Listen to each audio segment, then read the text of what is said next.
justice ak mbirum Ndeye Saly Diop Dieng bi nga xamante ni daanaka li nga xamante ni moo di audition bi ci tension la parce que lu toll ci juróom-benn nit daal dinañuy jot seen convocation ngir dem wuyu ji muy Djibi Diakhaté, Abi Sané, Mor Seck, Ngom Mbaye, Ibrahima Ndiaye, Ndeye Nogoy Lo ñoom ñooñu daal dinañuy jot seenu convocation doyen Samba ngir dem wuyu ci li nga xam ne moo jëm ci li nga xam ne moom la ñuy toppee Ndeye Saly Diop Dieng ci koppar yu Covid-19. C'est la suite logique. C'est la suite logique. Quand un dossier est mis en instruction, ça veut dire que l'enquête continue. Ah. Ndeye Saly Diop dafa ñëw ñu instruire dossier bi. ñu jox ko contrôle ñu jox ko contrôle judiciaire.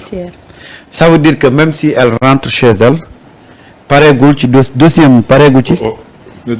à tout moment ñaanalu ma ko nag mais à tout moment mën nañu découvrir loo xam dañ koy wone ko kaay dugg ci kaso bi ñaanalu ma ko. parce que enquête bi mu ngi wéy. c'est ce qui a même loolu moo poussé moo motivé tey ñu convoqué ñi nga xam ne moom nga tudd ci muy mel ni ku ci mel ni Djibi Diakhaté, Abi Sané, Mor Seck, Ndongo Mbaye, Ibrahima Ndiaye ak Ndeye Nogoy Lo. dañ leen convoqué bu ñu ñëwee nag ak la ñuy indaale. ku ne ñu déglu la. xool loo ca duggee ak loo ca taqee. en fait lii mooy. procédure bu normal c'est-à-dire que dañuy nekk ci penc mi des gens yoo xam ne ni Samba lañ mel. xamuñu nu yoon di tëddee xamuñu nu commission haute cour de justice bi di doxee ñu nekk di wax xamal luñ ci jublu c'est pour pourrir le débat mais heureusement que coow li lu mu bari institution yi nga xam ne ñoom ñoo chargé de mener cette procédure là ñoom ñu ngi garder seen sérénité di ko def sans tambour ni trompette. On te dit aujourd'hui que le président de la commission d'instruction de la haute cour de justice daal di nay woo 6 personnes. 6 personnes yooyu dafa du ay n'importe qui. C'est pas des personnes qu'on a ramassées dans la rue. C'est des personnes qui ont eu à travailler avec Ndeye Saly Diop hein. Ouais, Diop Dieng. Donc ñooñu qui se sont retrouvés à des postes stratégiques. Et qui certainement ont été cités dans des affaires. ñooñu bu ñu ñëwee dañuy ñëw ak seen i complément seen i ay dossiers ñu commencé déglu leen. la ñuy wax moom la ñuy comparer ak li rapport bi génne. noonu la enquête bi di demee ba keroog ñuy boucler suñu ko boucler nag y a 2 choses mën na ci jaaree ñu blanchir ko mën na ci jaar it ñu inculper ko.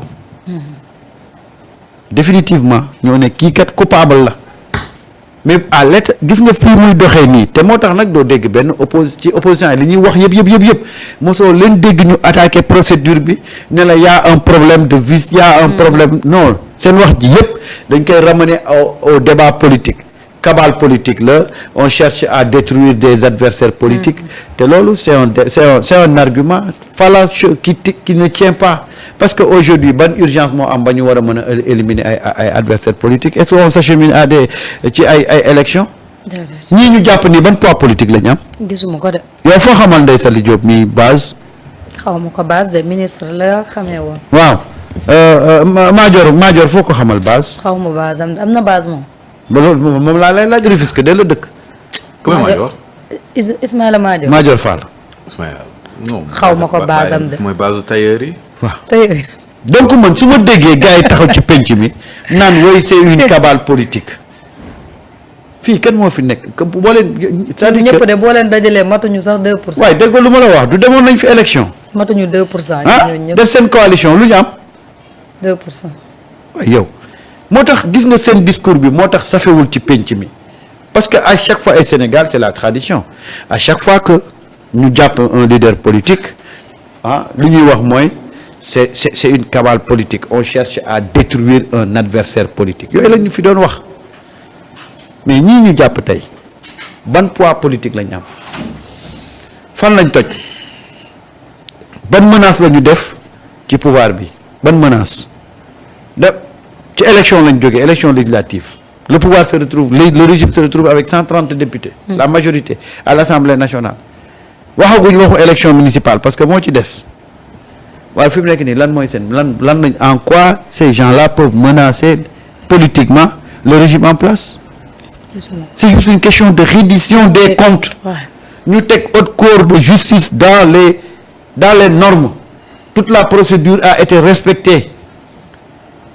tey ñu woo ay nit ñii ñu jox leen contrôle judiciaire ñii ñu tëj leen ñu continuer nag instruction yi d'ailleurs Sophie Gladima devait répondre mais dañ ko renvoyer xaw ma nag ban date lañ ko jàpp mais dama ne la ñoom ñëpp ñu ngi ci instruction seen dossier dañ koy poursuivre jusqu'au bout loolu moo fi am amul leneen ils peuvent pas manipuler les gens ba ñu jàpp ne ci bopp sénégalais yi que parce que seen finalité xam lan la moo dañu bëgg a méngale le régime de Bassirou Diomaye Faye au régime de Macky Sall ils sont en train de concevoir ça bëgg ko def benn stratégie de communication boo xam ne dafay dem ba nit ñi am perception boobu d'ailleurs loolu la Waly Diouf Bodian tey daal di xëy xamle mu ne en politique tout est dans la perception la ligne actuelle de l'opposition et de ses dérives c'est de convaincre l'opinion qu'il n'y a pas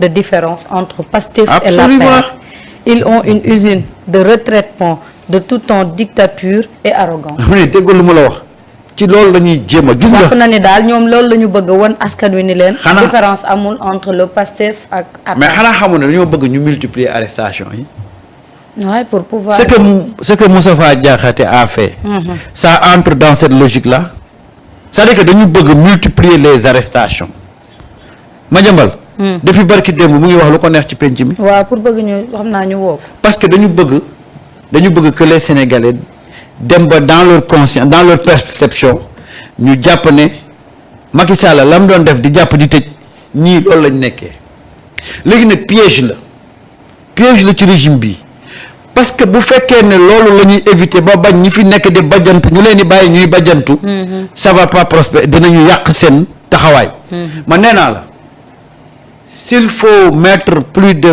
10 000 personnes en prison parce que dañoo fauté il faut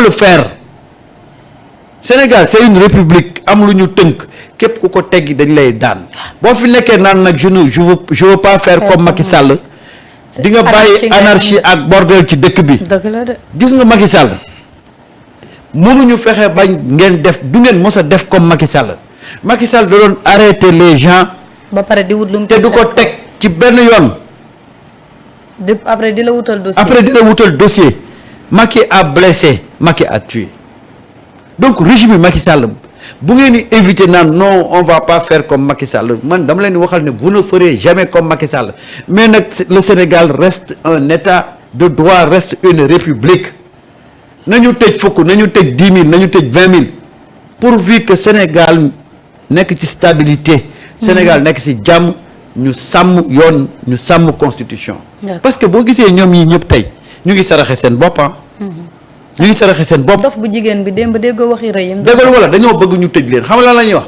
parce que dañu bëgg a créer benn perception chez les Sénégalais que les Sénégalais puissent dire que ñoom kat ñoo fi doon bañ tëj yu bëri yi léegi ñu ngi jàpp di tëjaate rek les Sénégalais dof bu jóg wax lu la neex je rassure le régime les Sénégalais am nañu capacité de discernement boo xam ne tey bu ñu doon jàpp bu ñu doon jàpp ñi nekk ci espace politique bi yëpp di leen tëj te ñu teg ko ci yoon du changer perception sénégalais yi sénégalais yi xam nañ bu baax et ils savent faire la différence entre vouloir manipuler et la réalité sur le terrain d'accord waaw Saly Bokoum sa gis-gis yow tam par rapport ak li nga xam ne mu ngi xew ci mbirum Ndeye Saly Diop Dieng muy Covid bi ginnaaw bi mu amee contrôle judiciaire mbir mi ngi wéy ba juróom benn sax ci ña nga xam ne ñoo doon liggéey ak moom fi mu ne nii jot nañu seen convocation.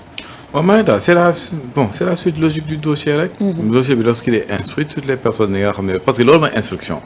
loolu mooy différence instruction ak flagrant délit. flag da ngay jàll tu vas directement soxla sax kii une semaine après wala kii da ngay jàll ñu tax da ngay taxaw mais instruction il faut qu'on instruise le dossier suñuy instruire dossier bi nag dañuy jëm a saytu voir toutes les relations ak les connexions avec les personnes qui sont mêlées pour pouvoir à la fin boucler le dossier après yóbbu ko en jugement donc. moom instant bi c'est la suite logique bon man dama jàpp ni que sàmm li muy wax suñu souvent dañ war a tëj 10 000 personnes nañ leen tëj bon moi j'irai plus loin dañ leen waroon tëj waaw. Saliou dafa sadique. da leen waroon tëj depuis longtemps c'est il y a des choses yi nga xam ne amul kii y a des dossiers qui sont là ñoom dañuy war a tëj waaw ñi fi nekk di wax bu bëri patati patata parce que ñoom comme ça ma leen ko waxee ñoom ils essaient de créer des détenus politiques. des prisonniers politiques. waaw man ne sax am naa benn copain bi nga xam ne il est de l'autre côté mooy naa ko yow du côté obscur des choses donc moom à chaque fois dinaan wéy yéen ay tëjkat sama benn yaay sax démb que je salue au passage loolu mooy wax moom waa APR la moom waaw yéen vous avez le mot vous pensez que la justice elle est là pour vous xaw ma la ndax la mooy ko yow mi sax soo waxee dañ lay absolument ni la war a tëj waaw sa nijaay sunu nijaay ba ci yow su defee ay njuuj njaaj ñu ko war a tëj ci kaso bi waaw maa ne yow fii ñun ñoo au-dessus de la loi sa xeetu sadik daf ma dépassé le président a dit jubanti plate bu weex xatt la plate bu weex xatt mooy sa nijaay su defee yëfu njuuj njaaj da ko war a tëj ci kaso bi donc ces gens là ils sont là en train de. dof yooyu rek ñoo nekk ci penc mi nag. amee nit ñi amee wax. en plus de dof sax man bon nit ki man sa dofaay mun naa la ko nangul mais ton esprit de manipulation la manipulation. mooy problème bi en fait ce sont des gens yi nga xam ne ils passent le temps à manipuler ils essaient de comparer comme ça ma ko waxee deux choses qui sont pas comparables deux méthodes yi nga xam ne nii qui sont pas comparables ñii amoon jamono bi nga xam ne soo waxee. nga war a waxuloo. ne jàpp ci biir kaso bi. waaw parce que genre que tu déranges wala tu es en danger pour politiquement donc da war a jàpp ci kaso bi. lan ñoom il veut prendre des gens il veut ramener cette situation là jàpp ni que ñuy jàpp yëpp di tëj nu mu di c'est une cabale politique. wala genre ni que ce sont des prisonniers politiques. pourtant ces gens là même soo leen jëloon ñoom ñëpp def leen coalition jox leen xaalis mais 2% sax mënuñu ko am. parce qu'ils ne pèsent rien sur l'échiquier politique donc ñoom la seul truc qu'ils peuvent dire c'est affaire bi c'est une cabale politique. waaw ñoom si xoolee généralement bi yëpp tout tourne autour de la politique. tout tourne autour de la politique pourtant da nga gis nit ñi nga xam ne dafa dem taxaw di saaga. di wax yi ñàkk ca ay wax yi nga xam ne suñ ko waxoon sa bàyyi nga xëy nga sumee ko xeex. wallaahi waaw donc pourtant ñoom ñoo ngi dem di koy wax am ay mag xam ne mag jar na bàyyi ci réew. bu dee mag bu baax waaw mais dama